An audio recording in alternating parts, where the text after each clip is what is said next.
અમદાવાદના ઈસનપુરમાં mega demolition હાથ ધરાયું છે। ચંડોળા તળાવ બાદ અમદાવાદનું સૌથી મોટું આ ડિમોલેશન રામવાડી તળાવ ખાતે દબાણો દૂર કરવાની કામગીરી હાથ ધરવામાં આવી છે।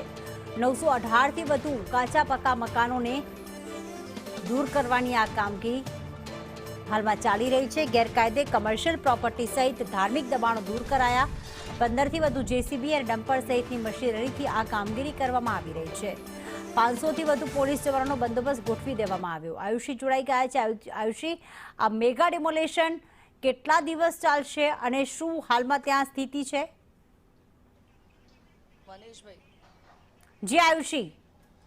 બિલકુલ પ્રીતિ, ચંડોળા બાદ અમદાવાદના ઈસનપુરના રામવાડી પાસે ગેરકાયદે દબાણો ઉપર એએમસીનું બુલડોઝર છે તે ફરી વળ્યું છે। જોઈ શકાય છે કે મોટા પ્રમાણમાં પોલીસ કાફલો સાથે રાખીને અત્યારે હાલ જે ચુસ્ત પોલીસ બંદોબસ્ત સાથે ડિમોલેશનની કામગીરી છે તે કરવામાં આવી રહી છે। રામવાડી વિભાગ 1 થી 10માં કોર્પોરેશનનું આ મેગા ડિમોલેશન ચાલી રહ્યું છે।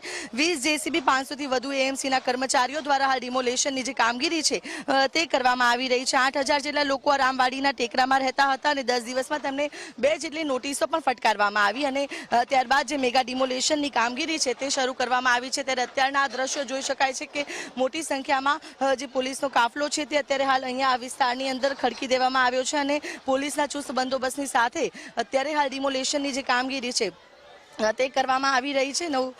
જે રીતે કોર્પોરેશન દ્વારા અગાઉ 2 જેટલી નોટિસો છે તે આપવામાં આવી હતી। 20 થી વધુ જે હિટાચી મશીન જે છે અને ડમ્પરની મશીનરી છે તે અત્યારે હાલ આખી ડિમોલેશનની કામગીરી કરી રહી છે અને પોલીસનો પણ ચુસ્ત બંદોબસ્ત જે છે તે અત્યારે હાલ જોવા મળી રહ્યો છે। એએમસીના 4 ઝોન જે છે તેમાં એસ્ટેટની કામગીરી જે છે જે ચાલી રહી છે અને અત્યારે હાલ જે 27 જેટલી કમર્શિયલ પ્રોપર્ટી સહિત ધાર્મિક જે દબાણો હતા તેને પણ દૂર કરવામાં આવ્યા છે અને પોલીસના 1200 જેટલા કર્મચારીઓ અત્યારે હાલ પોલીસ અને એએમસીના 1200 થી વધુ કર્મચારીઓ જે છે તે અત્યારે હાલ ડિમોલેશનની કામગીરીની અંદર જોડાયેલા છે અને અત્યારની હાલ પરિસ્થિતિ જોઈ શકાય છે કે અત્યારે જે ગેરકાયદે દબાણો છે તે દૂર કરવાની જે કામગીરી ચાલી રહી છે તેને લઈને અત્યારે હાલ આખું જે ગેરકાયદે જે 2 જેટલી નોટિસો જ્યારે આપવામાં આવી હતી અને નોટિસો આપી દીધા બાદ અત્યારે હાલ જે સ્થાનિકો છે તે પણ એકત્રિત થયા છે અને જે તેઓ અત્યારે હાલ તેમને જે આખું તેમના જે મકાનો હતા તે પણ અત્યારે હાલ તોડી પાડવામાં આવ્યા છે અને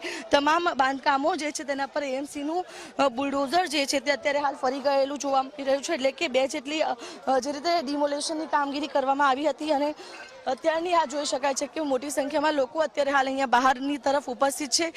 ધાર્મિક દબાણો પણ અહીંયા જે આવેલા હતા તે પણ અત્યારે હાલ દૂર કરવામાં આવ્યા છે અને આ કામગીરીને લઈને પણ જે સ્થાનિકોમાં ક્યાંક ને ક્યાંક રોષ જે છે તે પણ જોવા મળી રહ્યો છે કારણ કે 2 જેટલી નોટિસો આપવામાં આવી। સ્થાનિકોનું કહેવું હતું કે તેમને વૈકલ્પિક વ્યવસ્થા છે તે કરી આપવામાં આવે અને વ્યવસ્થા કરી આપ્યા બાદ જ તેમને અહીંયાથી તેઓ ખાલી કરશે, પરંતુ વગર તેને કરી આપે આ પ્રકારે અત્યારે હાલ જોઈ શકાય છે કે લોકો એકત્રિત થયેલા છે અને અત્યારે જે લોકોમાં પણ એક પ્રકારનો રોષ છે તે જોવા મળી રહ્યો છે। લોકો દ્વારા જે કોર્પોરેશન ઉપર પણ જે રોષ છે તે ઠલવવામાં આવી રહ્યો છે કે તેમને અત્યારે ઘર વિહોણા છે તે કરવામાં આવ્યા છે અને અત્યારને આખી આ પરિસ્થિતિ છે કે જે ડિમોલેશનની કામગીરીની અંદર જે કર્મચારીઓ જોડાયા છે તેમની સાથે પણ સ્થાનિકો દ્વારા ઉગ્ર વર્તન છે તે પણ કરવામાં આવી રહ્યું છે। એટલે કે હાલ આ જે કામગીરી ચાલી રહી છે તેમાં સ્થાનિકો છે તેની પણ ગેરવર્તણૂક ક્યાંક ને ક્યાંક કોર્પોરેશન અને પોલીસના સ્ટાફ સાથે થતી જોવા મળી રહી છે।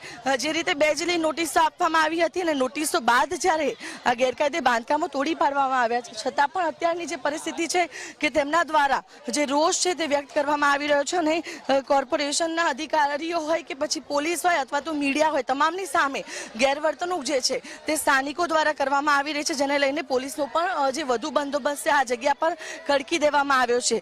2 નોટિસો આપી હતી છતાં પણ કેમ આ તેમના દ્વારા જે પોતાના મકાનો ખાલી ન કરવામાં આવ્યા તે પણ સવાલ ઉઠી રહ્યો છે અને હવે જ્યારે કોર્પોરેશનનું જે બુલડોઝર ફરી વળ્યું છે ત્યારે એકાએક જ હવે આવીને કોર્પોરેશન અને પોલીસ સાથે અને મીડિયા સાથે ગેરવર્તણૂક કેટલી યોગ્ય તે પણ એક સવાલ ઉઠી રહ્યો છે। જોઈ શકાય છે કે અત્યારે પોલીસ દ્વારા તેમને કંટ્રોલમાં લેવા માટેનો પ્રયાસ કરવામાં આવી રહ્યો છે। જો કે હાલ સ્થાનિકો છે કે જે કોઈ પણ વસ્તુ સમજવા તૈયાર ન હોય તેવી પરિસ્થિતિ છે અને જે રીતે ઉગ્ર અને જે ગેરવર્તણૂક જે છે તે અત્યારે હાલ કરવામાં આવી રહી છે અને બીજી તરફ જોઈ શકાય છે કે આખું મેગા ડિમોલેશન કે જે રહેણાંક મકાન મકાનો હતા, જે કમર્શિયલ બાંધકામો હતા, તેના પર અત્યારે હાલ બુલડોઝર જે છે તે ફરી વળ્યું છે. 950 જેટલા મકાનો અને 27 જેટલી કમર્શિયલ પ્રોપર્ટી અને ધાર્મિક દબાણો છે તે પણ દૂર કરી દેવામાં આવે છે. પોલીસનો ચુસ્ત બંદોબસ્ત પણ અહીંયા ખડકી દેવામાં આવ્યો છે. અને અત્યારે હાલ એટલે કે જે દાદાનું બુલડોઝર જે છે તે ઈસનપુર વિસ્તારમાં ફરી વળ્યું છે. ચંડોરા બાદ વધુ એક સૌથી મોટી ડિમોલેશનની કામગીરી છે